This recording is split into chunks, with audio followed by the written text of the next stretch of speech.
Welcome to The Hypnotist, the show that gives you inside access to cutting-edge hypnosis with real clients facing genuine issues.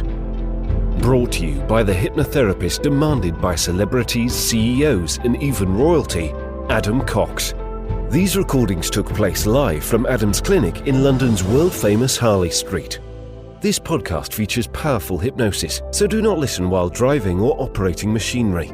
This recording is not suitable for those with epilepsy or severe mental health issues. So, get yourself comfortable and enjoy today's episode of The Hypnotist.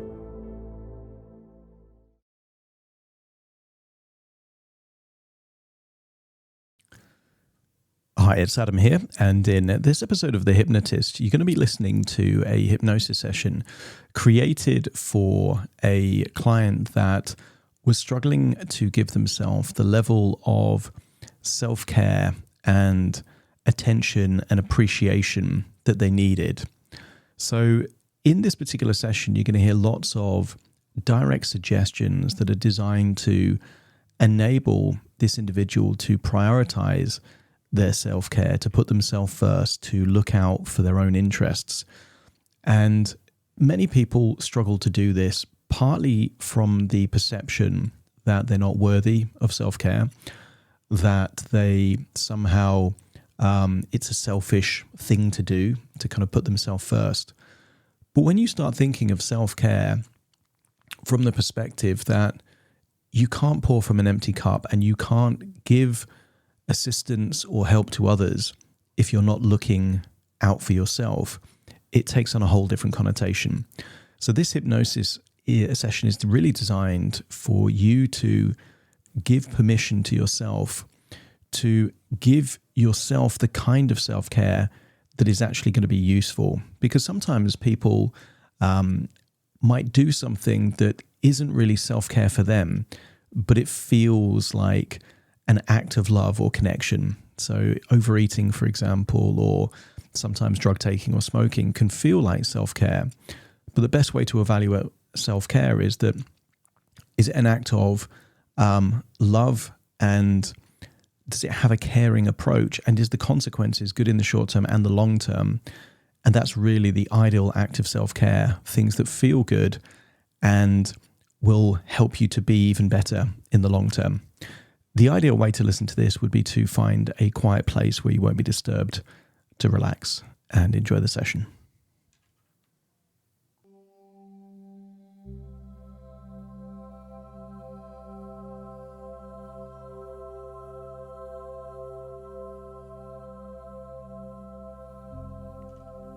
Take a deep breath in,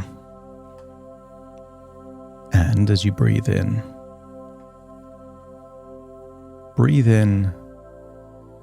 slower than you normally would.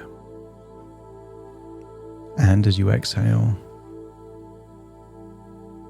just get a sense that tension is leaving your eyelids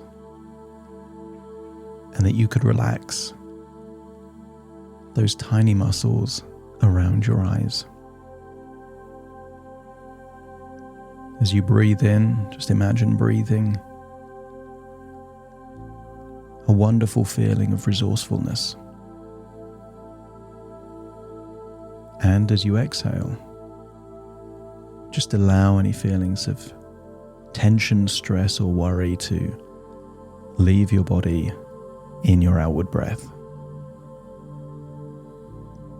So simply by breathing in and breathing out, you're becoming more resourceful and less tense. That's it. And you already know where tension builds up in your body. Maybe it's the neck and the shoulders, maybe the jaw. Some people tense muscles you wouldn't expect. Legs, arms. But just allow that tension to melt away. And in doing so, give yourself permission to relax. I want you to use the power of your imagination to imagine a marathon. I want you to imagine that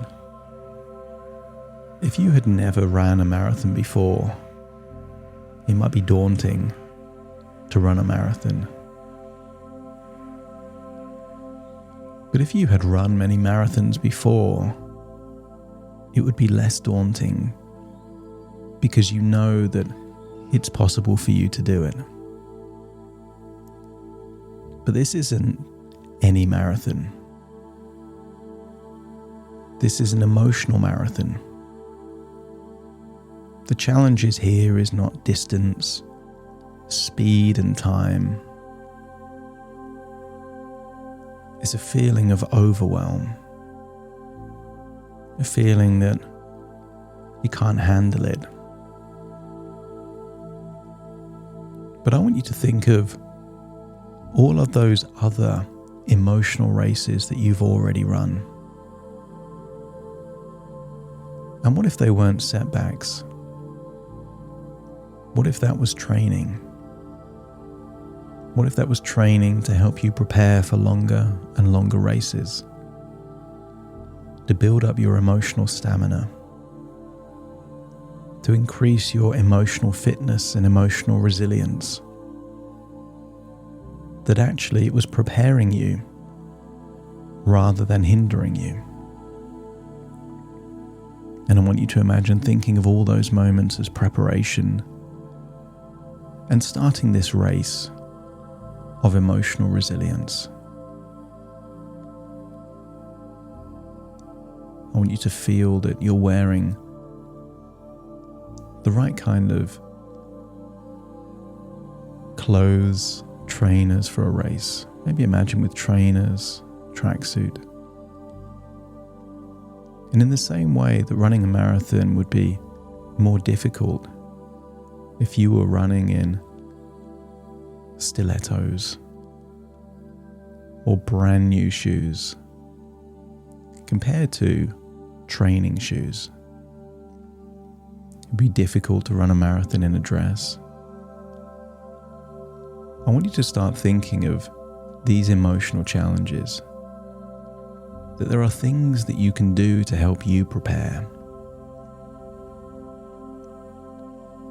that there are variables within your control to mean that you can encounter the same thing in a different way.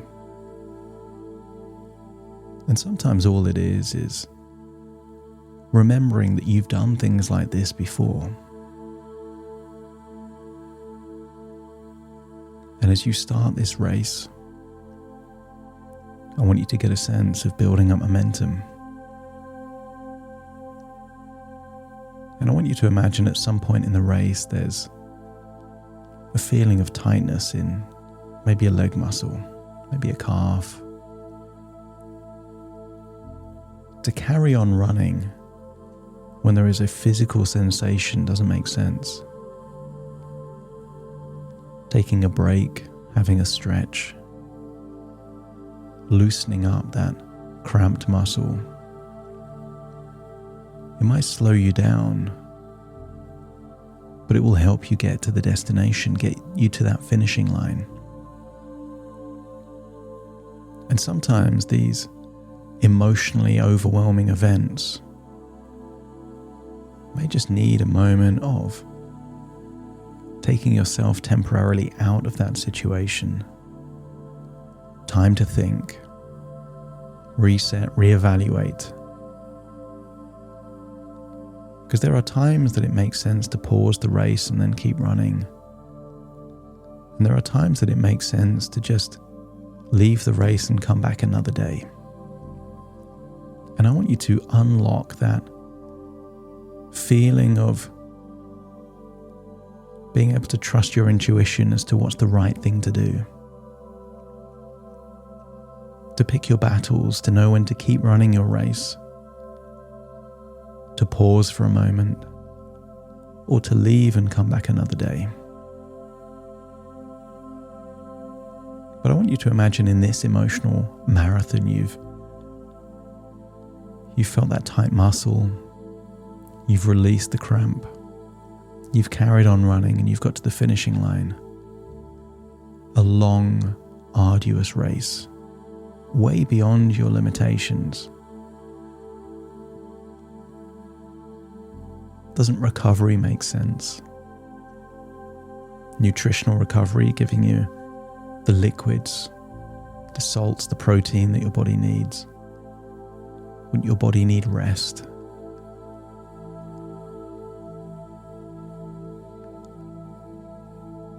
After running a long race, you might be sweaty.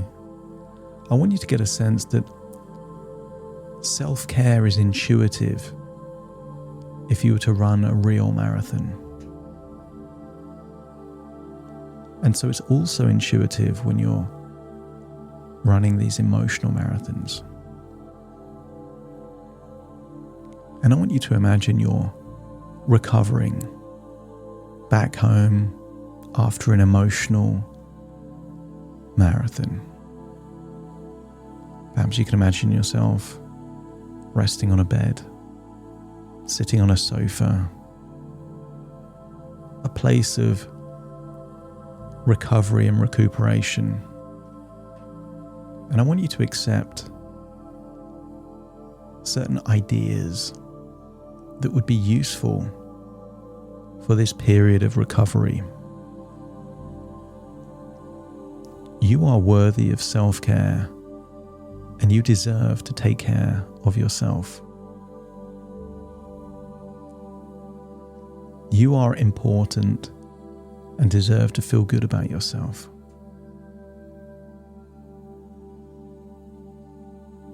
You don't need other people's permission because you can give yourself permission to prioritize your own needs and well-being. You are deserving of rest, relaxation, and rejuvenation, especially when your body needs it. You can allow yourself to take breaks and recharge your batteries. And feel how good it would feel to let go of any guilt or shame you may have had from the past of taking care of yourself. At any point in time, you can choose to let go of negative self-talk and replace it with positive, enthusiastic words. Well done. You pushed yourself forward. I'm proud of you. I want you to get a sense that the inner dialogue is within your control.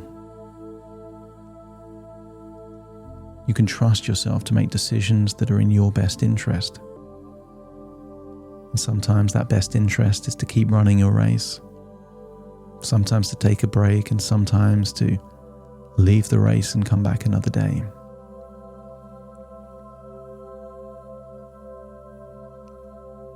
You can create a healthy balance between all different areas of your life. I want you to visualize yourself as a happy, healthy, and well cared for person. And to remind yourself that self-care is not selfish. It's essential. Essential for you and your overall well-being.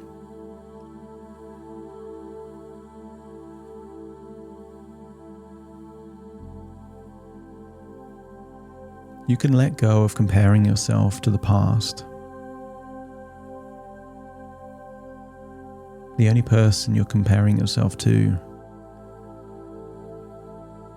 is the person you are now and the person you are yesterday,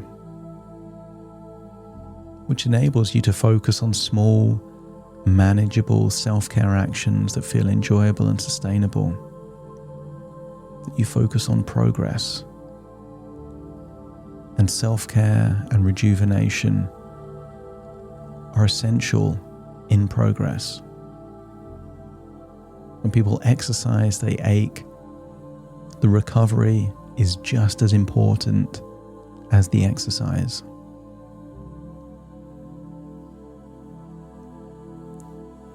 Allow yourself to let go of any limiting beliefs that may be holding you back from self-care.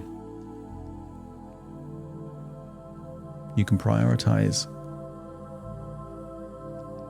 your own needs It's not lazy, it's essential.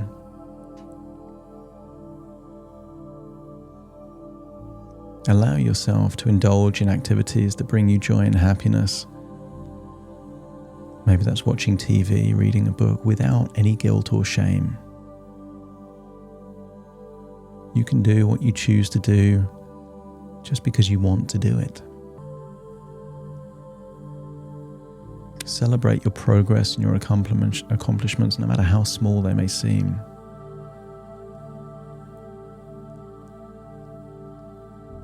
And feel free to always remind yourself that self-care is not a luxury. It's a necessity, a necessary part of a healthy and fulfilling life. Recovery enables you to come back stronger, to build emotional resilience, to enable you to feel more capable the next time you're in a similar situation. And part of self-care is reflecting on any lessons you can learn by asking yourself, what would I do different if I did the same thing again? And allow yourself to extract the wisdom, which means that you need less time to rejuvenate in the future, because you can learn the lessons of the past.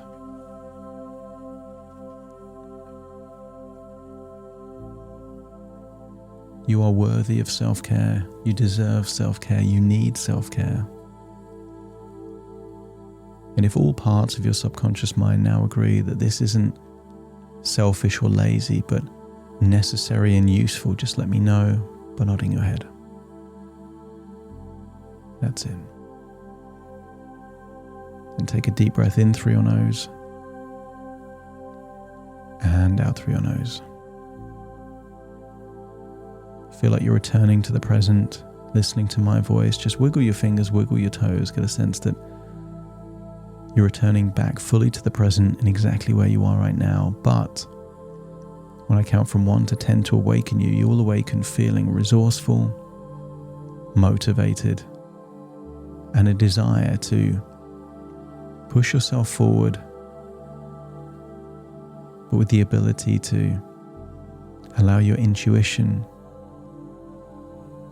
to reflect on how much is too much, and to allow yourself to recover, recuperate, and rejuvenate whenever you need it. Starting to count. 1, 2, 3, waking up. 4, 5, 6, more alert. 7, 8, open your eyes, open your eyes. 9, 10, wide awake, wide awake, wide awake.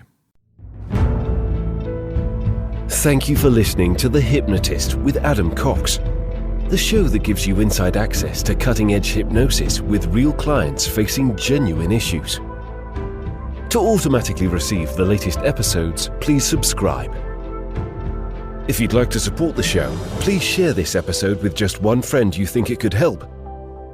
And if this episode helped you, please leave us a 5-star review.